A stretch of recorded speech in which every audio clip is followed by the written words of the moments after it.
Royal Highness, Secretary of State, ladies and gentlemen, it's a real pleasure to be here today, and I want to declare that from the onset, I'm a champion of financial inclusion. If nothing else, I hope what I will achieve is to really persuade you to really take this as an agenda for all of us.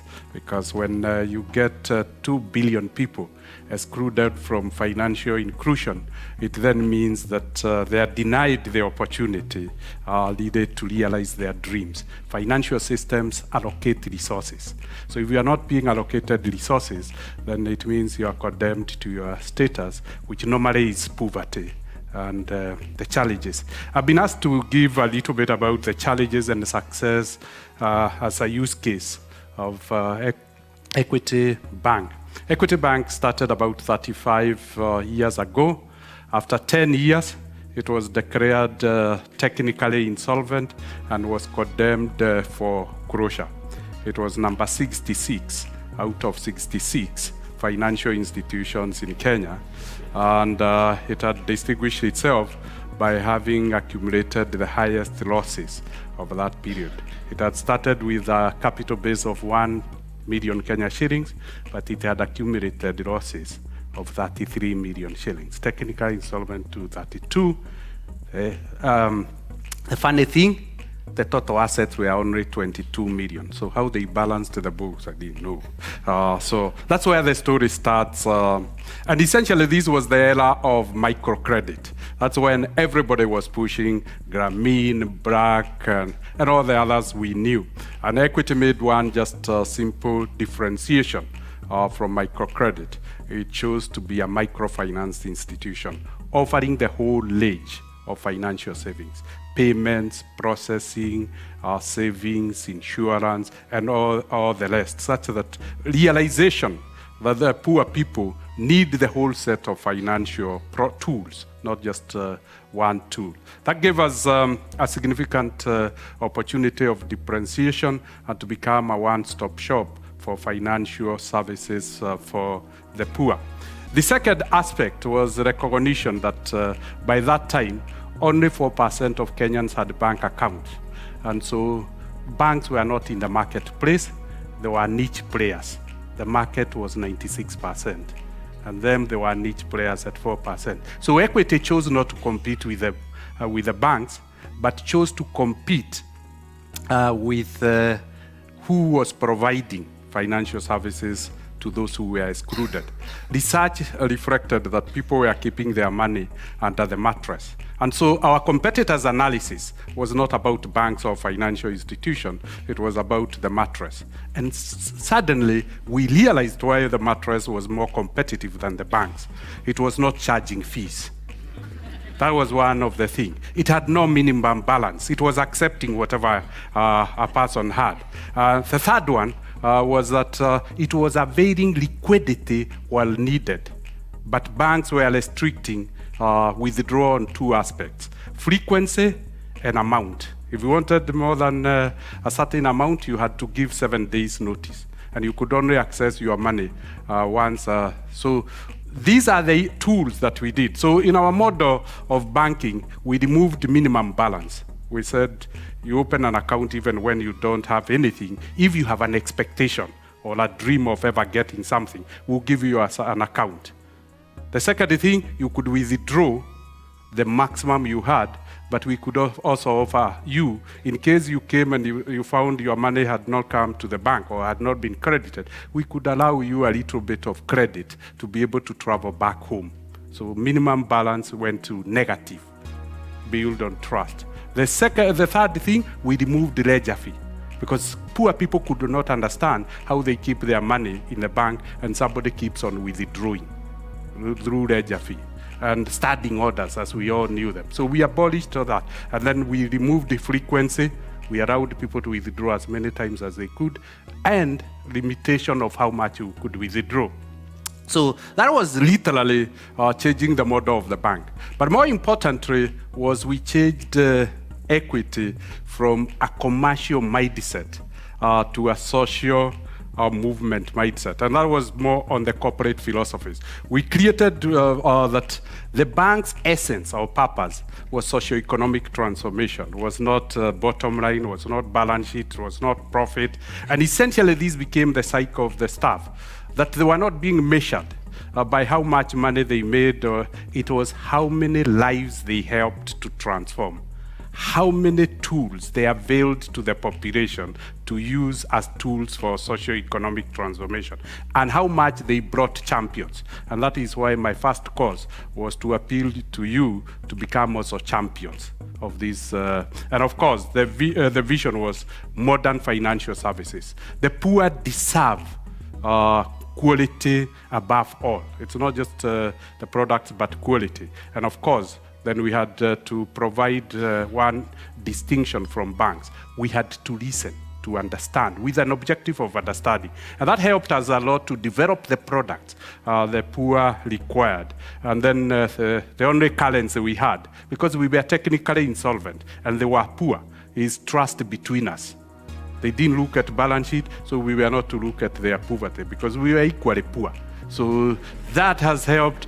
So those corporate philosophies helped us to be who we are today. And then we said, to be able to serve the poor, we had to be humble and down to earth. So if you look at our values, corporate values, they have nothing to do with the banking, other than professionalism and integrity. The other one is purely the social aspect of humanity.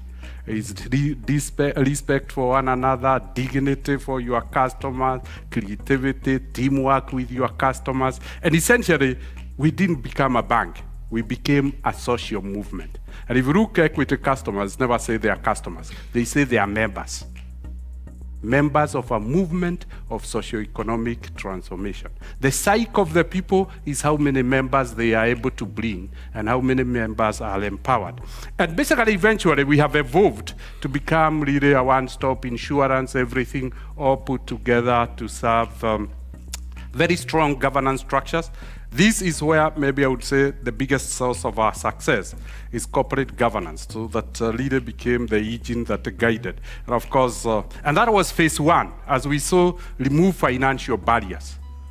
And if we remove financial barriers, we saw in just 10 years, we had moved 21 times in terms of number of customers, and our deposits had grown 30 times within a short period. The second phase was more of democratizing financial access. And this then we started in one way or another bridging the last mile. We realized that it was not the charges that we had waived for the customers that mattered. It was the cost of access to banking. The public transport cost to cover 200 kilometers from where they live to where the branch is located. That was the real cost. It was the real cost of spending 2 days to access the bank. So we decided to take banking services to the people. The first phase was just mobile banking on 4 wheels. We got a Land Rover, equipped it properly, and every day it went to the villages and served the people in the villages. So every village knew which particular day of the week the bank would come. So you saved them the 2 days of travel and the public transport cost. And essentially that made banking affordable. It was not the banking charges, it's the cost of accessing the bank that was really the biggest barrier that we overcame. Then eventually we realized that that was becoming very challenging because we were not giving them liquidity other than once in a week, and didn't know that the day that we were to come. So then we introduced agency banking. We realized that shopkeepers always traditionally has played the role of custodian of people's poor money. They keep their money with them because they trust them most. 2, shopkeepers give credit and people pay when they... So we realized, shopkeepers do banking. We decided to formalize that and we made them agents. Today, we have 46,000 agents distributed in every village of the country. That solved 2 things. There is no distance, there is no cost, and banking was demystified. It was sold like salt and sugar. And for those who smoke, cigarettes. So there is no real issue about a banker in a suit using acronyms in banking. It is all really like ordinary thing. And people were familiar with it, so we just formalized it. The second thing, the shopkeeper was very excited because we brought human traffic or footprint to his shop. So as they withdraw, they buy from his shop. So it is not how much commission we paid them, it's how much we mobilized the whole village to come to their shop. And so they did cross-selling. So they say, don't even pay me, but please give me agents. So essentially, but we also said, we'll pay you as an incentive. So they also earned commission. Most of them, they earn more from commission than real the amount of money. And the customer is very excited. The bank has come to the village and is sold to him and served by the same villager. They don't have to dress up.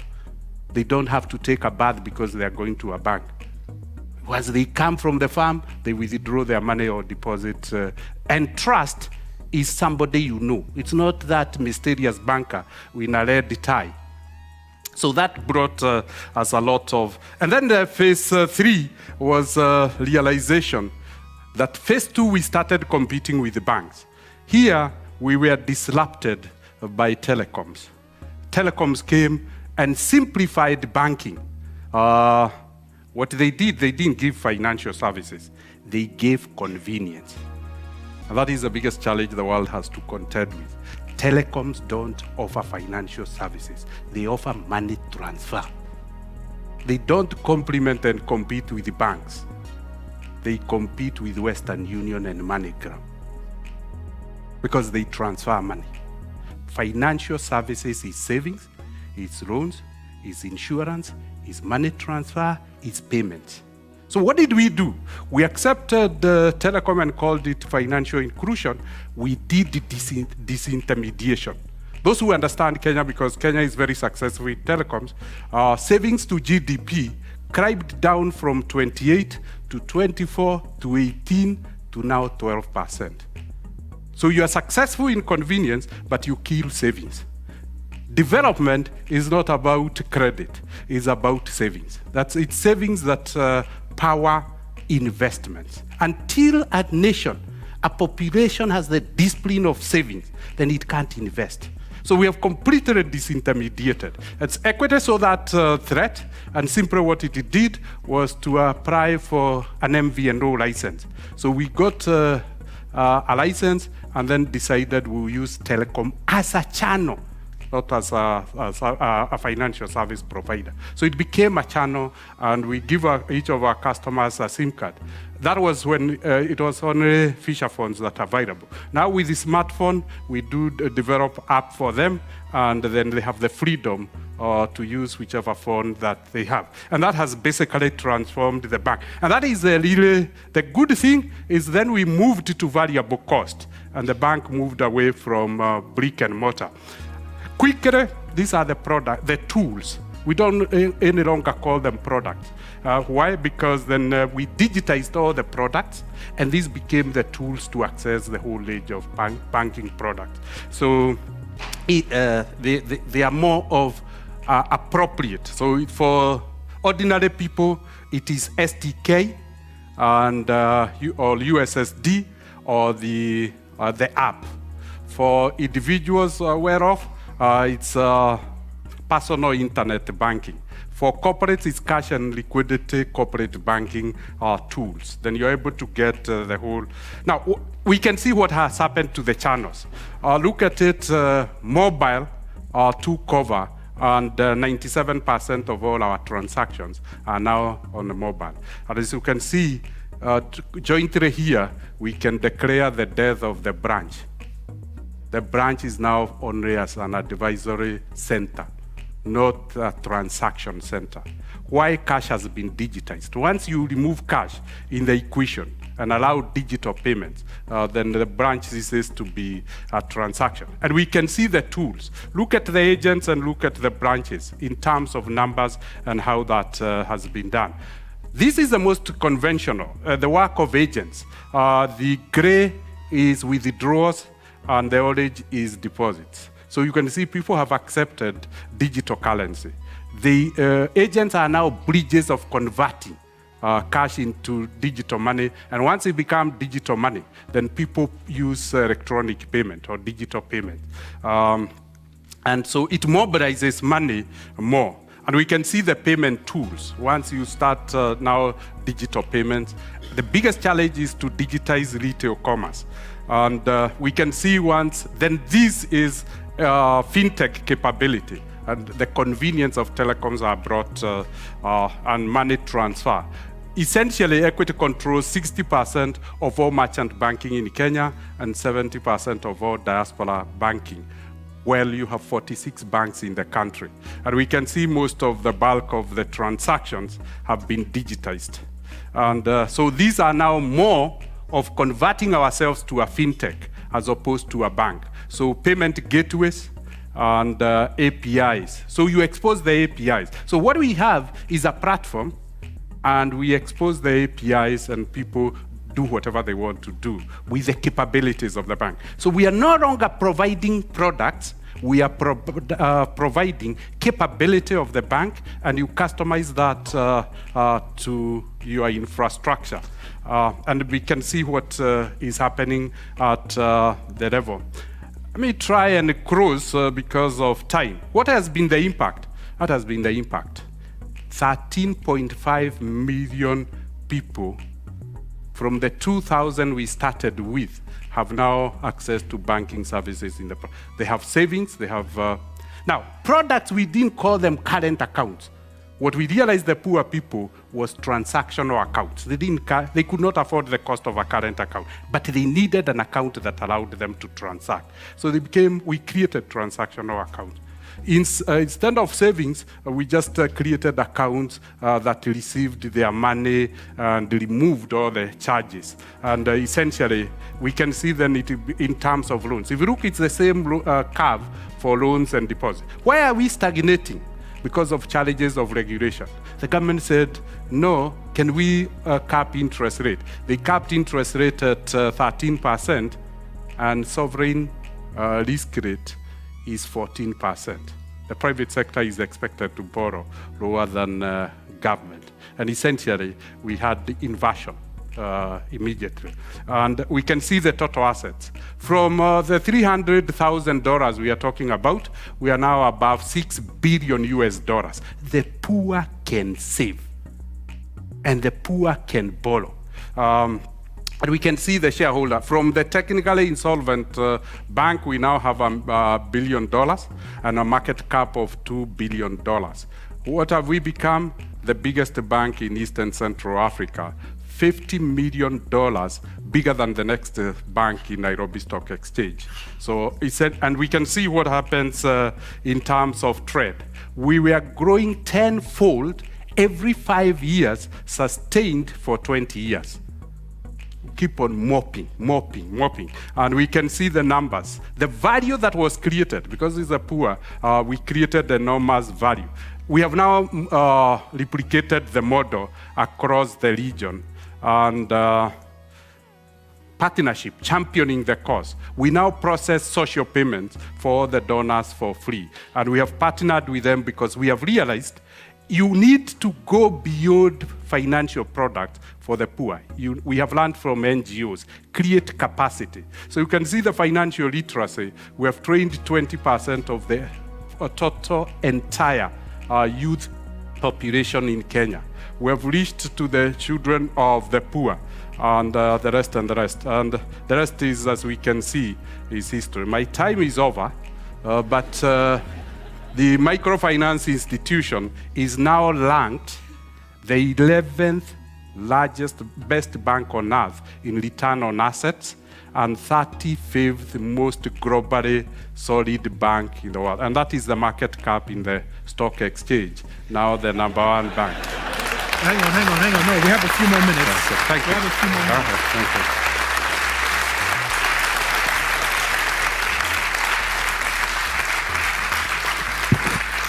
you.